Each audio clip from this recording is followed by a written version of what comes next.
Okay, so good afternoon everyone and welcome to English class. So we are now in the quarter 1 lesson 2 and the title is Know Your Better Self. So we are now in the English 9 week 3. Today is October 1, 2021. Okay, what are the objectives of our lesson for this week? At the end of the discussion, the students must be able to, number 1, determine the purpose of the author. Number 2, get the meaning of unfamiliar words and expression used in the poem. And then identify the differences in the stage of man's life. Next is the identify figures of speech and imagery used in the poem, and the last one is relate one's role based on the meaning of the poem. Okay, so before we officially start, let us have first the prayer to be led by Art La Chica. Name of the Father, the Son, the Holy Spirit. Amen. We Lord and Father of all, thank you for today. Thank you for all ways in which you provide for us all. For your protection and love, we thank you. Help us to focus our hearts and mind now on what we learn about. Inspire. Now on what we are about to learn. Inspire us by your Holy Spirit as we listen and write. Guide us by your eternal light as we discover more about the world around us. We ask all this in the name of Jesus. Amen. Okay, in the name of the Father, the Son, and the Holy Spirit. Amen. Thank you, Art. Okay, so let's now go to our classroom rules on online. Let's have number 1. Could you please read? And then number 1, then call on the next one. Let's have Lance Villate. Please read number 1. Be prepared and on time. Please call on the next one.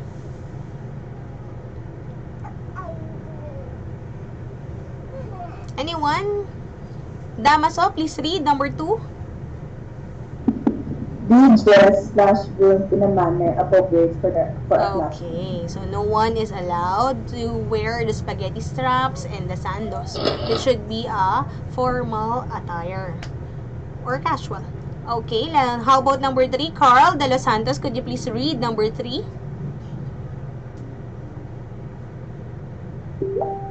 Yes, Carl. Carl, can you hear me? Please read number 3.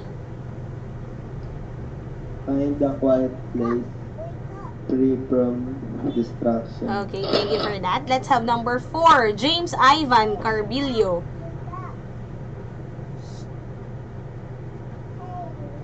James, are you there? Okay, I think James is not around, but he is inside the class. So, let's have Jairos Genon.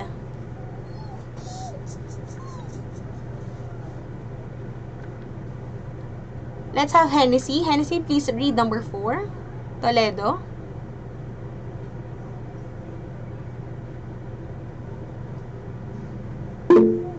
Okay, let's have Charis. Thank you for raising your right hand. Okay. And number 5. Could you please read?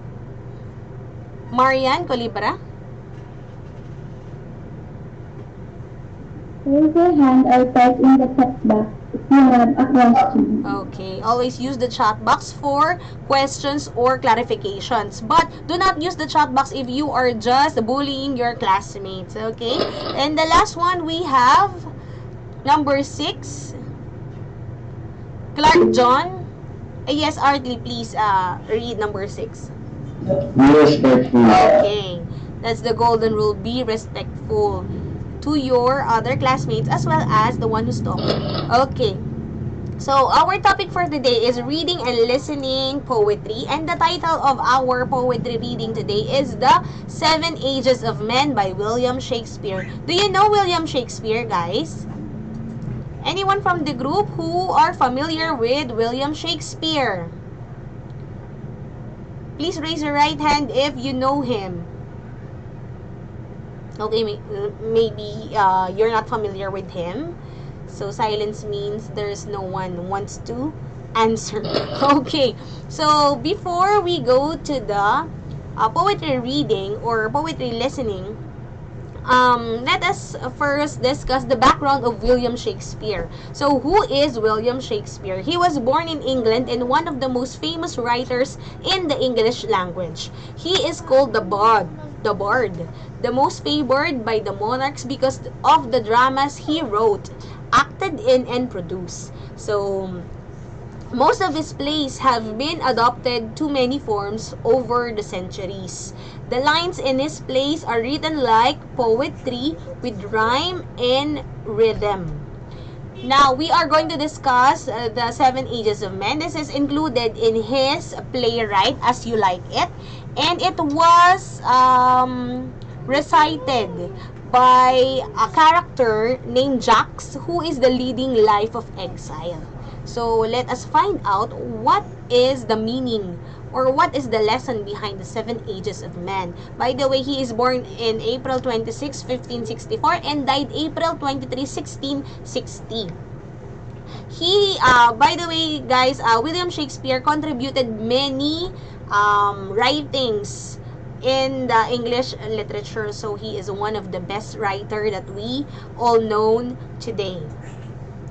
Okay, so before we start, let us have first the vocabulary for our poetry reading and listening. So, I have here Old English and Modern English. Now, I want you to mix and match by writing the letter of the correct answer. I want you to get your English notebook and please jot down all the answers here. Please write seat work number 2, October 1, 2021, and write their vocabulary, Seven Ages of Men.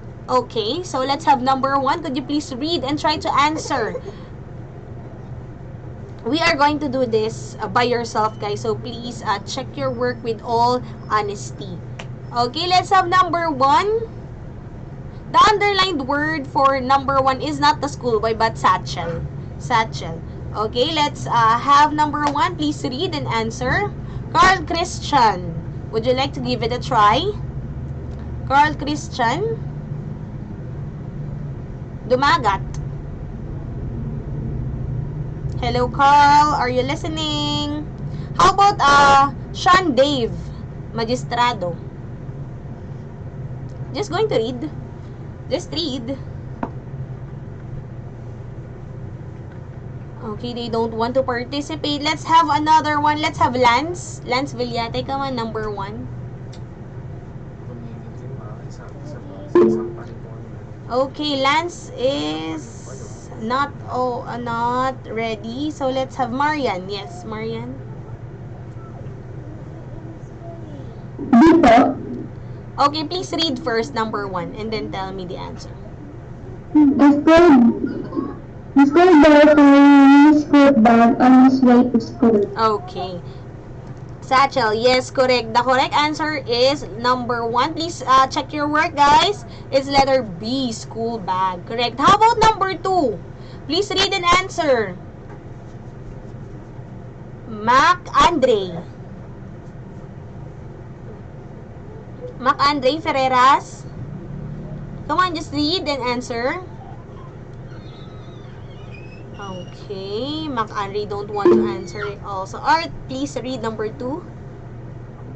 He is as fierce as a pug. Okay, what do you think is the answer? Leopard. Okay, let's see if your answer is correct. Yes, correct. It's leopard. But the part there is leopard. Yes, number 3. Please read and answer. Charis. Charis, are you here with us? Number 3, please read and answer. Okay, so her answer is A. Very good. The pantaloons there is light tapered pants. Okay, how about number 4? What do you think is the meaning of spectacles? Please read and answer. Jamie. Jamie Guevara. Jamie. Jamie is not ready. Yes, Lance. Welcome back. His sharp spectacles gazed wisely on me. What do you think is the answer? Gentleman, eyeglasses po. Okay, the correct answer is letter G. Very good. Number 5. Number 5. Please read and answer. What do you think is the meaning of sans in the sentence? Let's have Clark John. Clark John, please read and answer. I don't want to. Okay, let's have Marian. Again, please read number 5.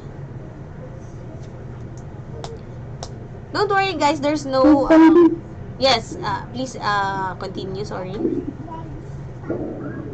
conscious brief senses sense. What did you answer? Without D. Okay, very good. The correct answer is D, without. Very good. How about number 6? Please read and answer number 6. Are you there? Yes, let's have J. Ross. J. Ross, you're raising your right hand. Alarm seeks the bad reputation in the communist mode. What do you think is the answer, J. Ross? Making pain after alarm. Okay, correct. The correct answer is letter C. And number 7, the last one, let's have Art Lee. The old man is full of resources to the younger man. Okay, what do you think is the answer? Answer is It's, yes, correct. It's letter E, old saying. So, please remember this vocabularies. I want to see this in your English notebook. Please have a screenshot of this. 1, 2, 3, 4, 5, 5, 4, 3, 2, 1.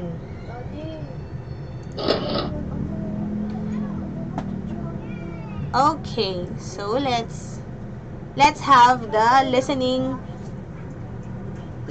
activity. Please read with your eyes only while you are listening. Take down the necessary notes that can help you later on to our discussion. Okay?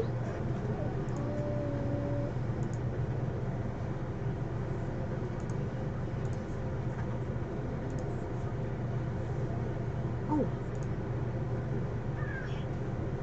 For a while.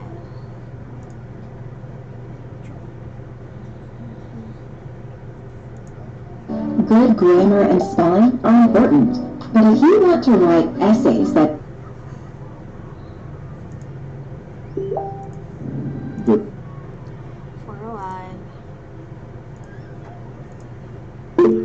Okay, can you see my screen now? Okay. The 7 Ages of Man. From As You Like It, Act 2, Scene 7, by William Shakespeare.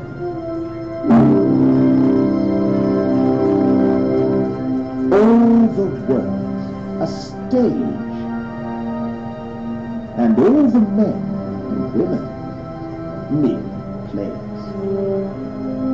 They have their exits and entrances, and one man in his time plays many parts, his acts being 7 ages. At first, the infant, mewing and puking in the nurse's arms. Then, the whining schoolboy with his satchel and shining morning face, creeping like snail, unwillingly to school. And then, the lover, sighing like Phyllis, with a woeful pout. Hindi pwede yun. Kailangan meron talaga. Paano kung wala kang sound? Then, a Kaya nga sudden kaya kasi yung pinaayos. Kasi four strange oaths, bearded like the mask, ay, stop ko na to. honor, Hindi ko rin pala ito magagamit. Hindi na. quick and Eh, bold, walang nagdala ko ng dalawa, Bowel wala walang deputy sawi. Subs ka. Wala yung order. Subs ka. Okay. Sige, okay lang, konti lang naman. Akala ko never talaga nagkaroon ng sound. in fair round belly, with good capon line, Pero yung mga sagot nila hindi na eyes rin. severe, and beard of formal full of wide saws and modern instances. So he plays his part. The sixth age shifts into the lean and slippered pantaloon, with spectacles on nose and pouch on side. His youthful hose well saved, a world too wide for his shrunk shank and his big manly voice. Turning again towards childish treble, pipes and whistles in his sound. Last scene of all, it ends this strange eventful history. His second childishness, and mere oblivion. Sans sans eyes, sans taste, sans everything.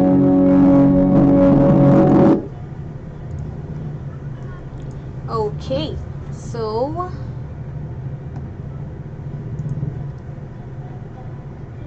is the video clear? Later on, we will discuss what is the meaning of the 7 ages of man here.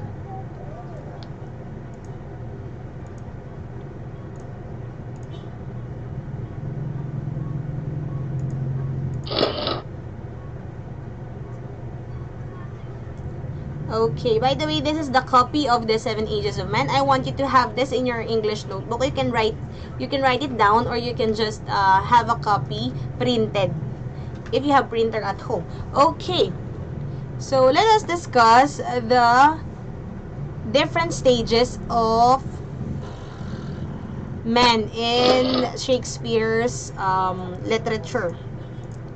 So as you can see, what is the first stage according to Shakespeare? Anyone from the group? What do you think is the first stage? What can you see in the picture? What can you see in the picture, guys? It's a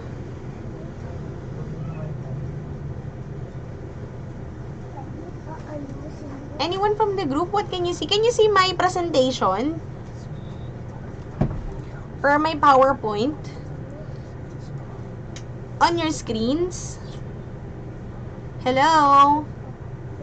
Yes, ma'am. Okay, so what can you see? What can you see in my screen? Or in my slide? It's a picture. Okay, it's a baby. So the first stage is it baby? The word used by William Shakespeare, is it a baby? It starts with letter I. Okay, correct, Marian. It's an infant. Okay, so what are the characteristics of infant that was being said in the 7 Ages of Men poem? Let's go back. Okay, so here at first, he act being 7 ages. So the first stage is the infant. It says here that it's mewling and puking in the nurse's arms. So meaning, in the first stage, if ever a baby wanted something, what does the baby do? If the baby is hungry, if the baby wants to eat, or if the baby wanted something, it simply does what certain gesture? Anyone from the group?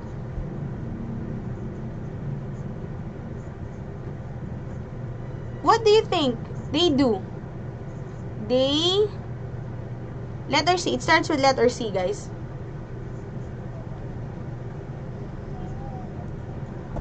They cried. Okay, they cried because when we have the first stage of a man or in an infant, they need our care because they cannot do it alone. So that is the first stage according to Shakespeare. Okay, how about the second stage?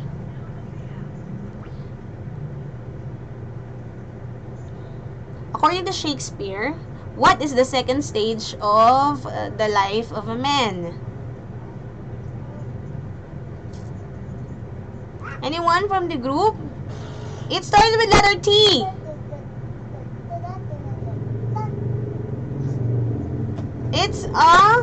It's also written in our vocabulary a while ago. It's a schoolboy, guys. It's a schoolboy. Let's go back to the copy of the Seven Ages of Men. So the next we have the whining schoolboy with the satchel. Satchel is the school bag. Okay, it says here that, or the characteristics of them are shining morning face, creeping like a snail, unwillingly to go to school. Okay, so meaning if you are a toddler, you are going to school. This is the start of your learnings. And then, what else? What are the toddlers doing with their toddler years? Do you have your younger brother or sisters? What are they do usually? They what? They go to school. They don't want to school. What else? They cried. Not so frequent, but they also cried. What else? They are playful. Okay, so they started to discover something. Okay, let's have the third stage of men. Okay, very good, Lance. It's the stage of lover, meaning you are now in the teenager years. In these years, you are having the attraction between opposite sex, meaning if you are a girl, you are attracted with a boy, and then vice versa. Okay, what else? In here, also in the teenage life, you are curious of everything. You tried so much. Okay, so let's go back to the meaning of the lovers here, or the characteristics of them. So, shining like furnace with a woeful ballad made to be his mistress' eyebrow. Okay, so here you are experiencing the teenager life. That's why you are very curious of everything. Okay, how about the fourth one? The fourth one is, yes, Artley? Okay, very good, La Chica. It's a soldier. So, the soldier represents the what particular stage of men? What do you think? Okay, yes. It's the representation of their work. Yes, correct. Let's go back to the copy of, Let's go back to the copy of Seven Ages of Men. It says here that a soldier full of strange oaths and bearded like pard, jealous in honor, sudden and quick in quarrel, seeking the bubble reputation, even in cannon's mouth. Okay, so in here, they are experiencing the world of adolescence because you are in here, in this stage, you are starting to have your own work or your own seeking for your own life. So, ito daw yung tinatawag na mapusok na stage because in here, you usually have your self-establishment. Okay, and next we have the number 5 stage, which is the, what do we call the 5th stage? Yes. Very good, Lance. Very good, J. Ross, and very good, Art. Okay, it's the justice. So in the justice, it's simply what does it portray? Okay, in the justice, in fair round belly, with a good capon lint, with eye severe and beard of formal cut, full of wise sauce and modern instances. So he played his part. So what do you think does it mean in the justice? For me, guys, the justice stage is that you already know the different knowledge about life itself. Now, you already experiences the tough ones because you are now in the midlife of your stage. Meaning in here, you experiences the ups and downs of the world, the hardship of the work. What else? You already know how to balance and decide everything that you supposed to know in the outer world. Okay. So, let's go now to the sixth stage. So, what can you see in the picture in the sixth stage? This is the stage of Old age. okay, old age. Thank you, Lance, for that. So, what is the characteristics of the old ones? What can you say about our old men and women? For example, we have the grannies, the grandma, and the grandpas. Just describe them to us. They are what? According to Shakespeare, the sixth age is shifts into a lean, slippery pantaloon with spectacles on their nose and pouch on side. So when we say spectacles on their nose, usually they have poor eyesight. That's why they have their glasses already. Now, slippery pantaloons, meaning they are wearing clothes that are easy to wear and easy to wash. What else? His youthful horse will save the world too wide for his shrunk and his big manly voice. Turning again toward childish treble, pipes and whistles in his sound. So what does it mean? So when we are talking about our old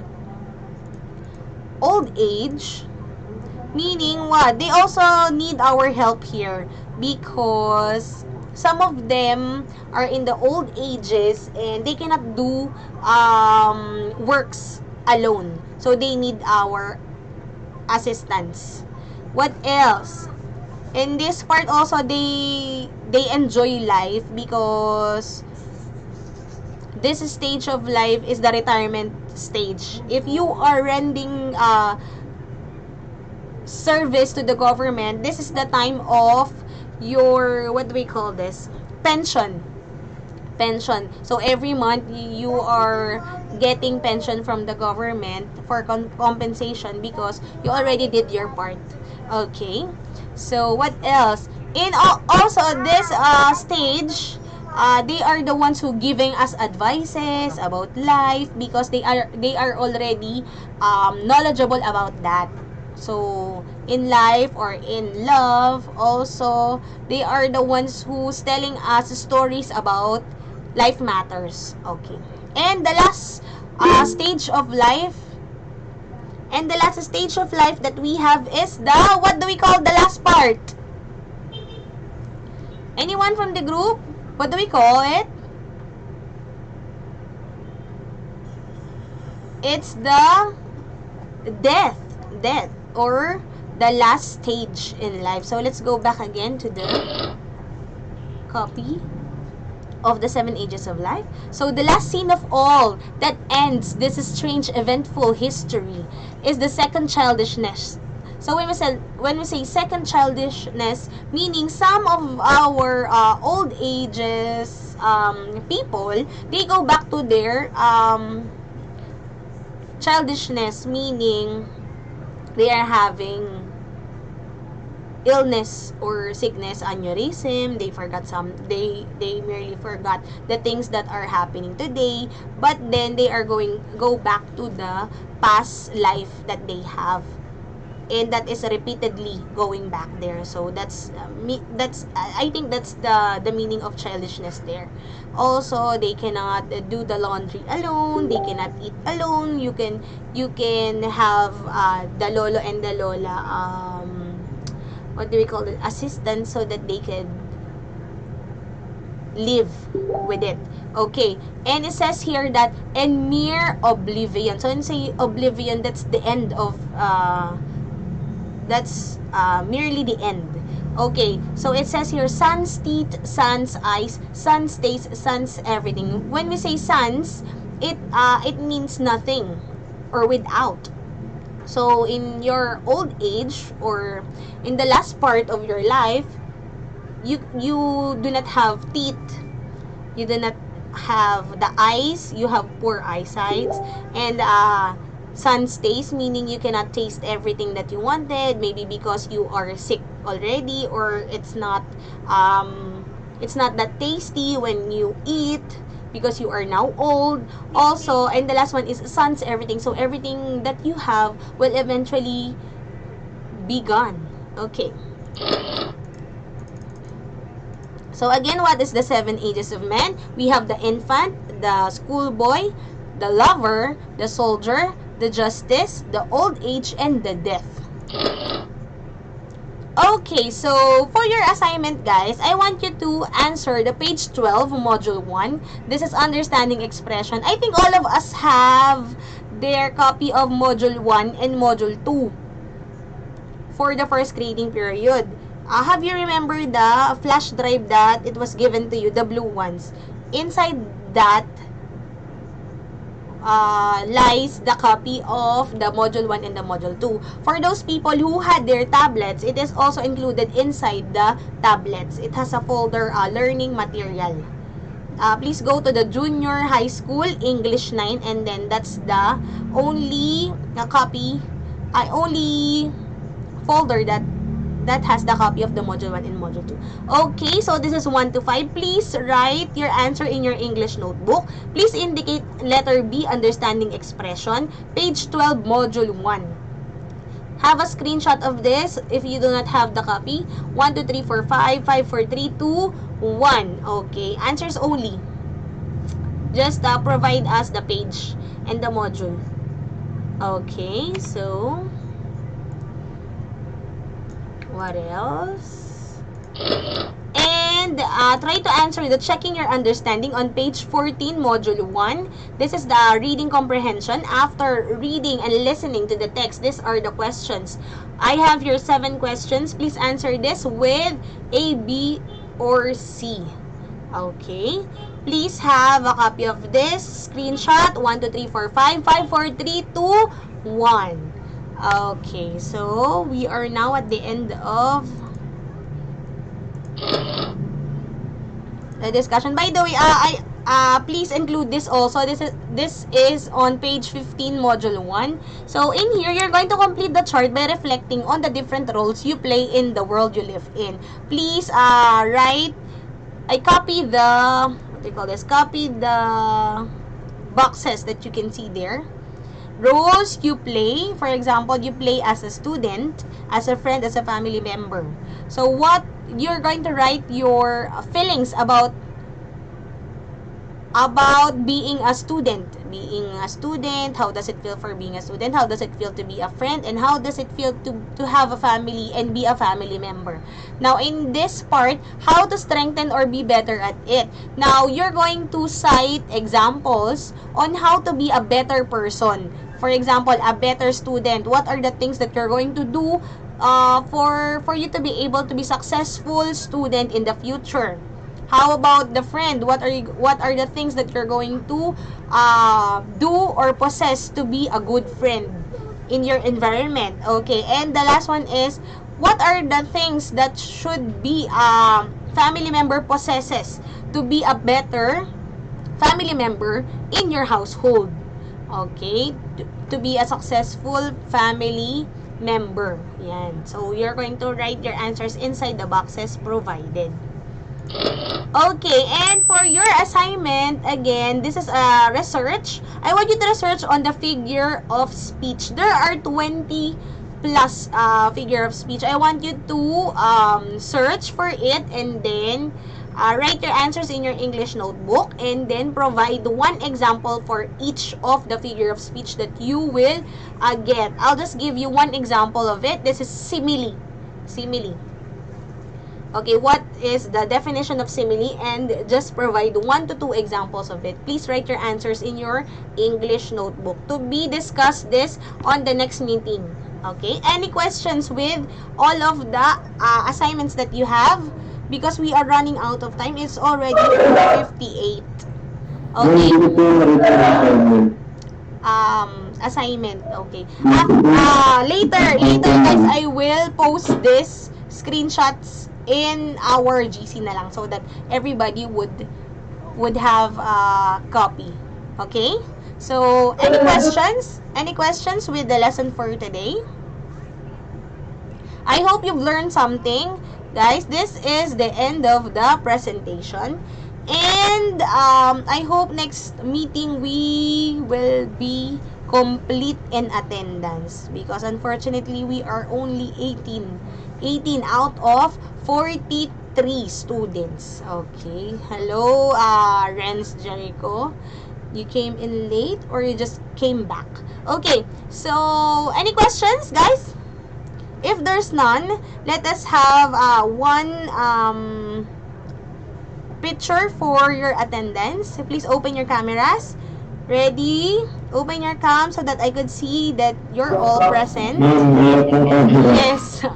Okay, those who are available, please open it. Ready? 1, 2, smile, guys.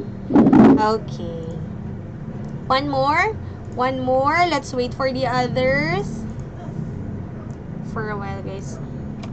9 Manansala. For a while. Attendance. Okay, one more. 1, 2, 3. Smile, guys. 1, 2, smile. Okay. Thank you so much for attending in my class. See you again next week. So, Salamat po, ma'am. thank you po. Bye. Thank you po. You can go out of the link now. Thank you, ma'am. Bye. Be safe. Ma'am. Ma'am. Yes,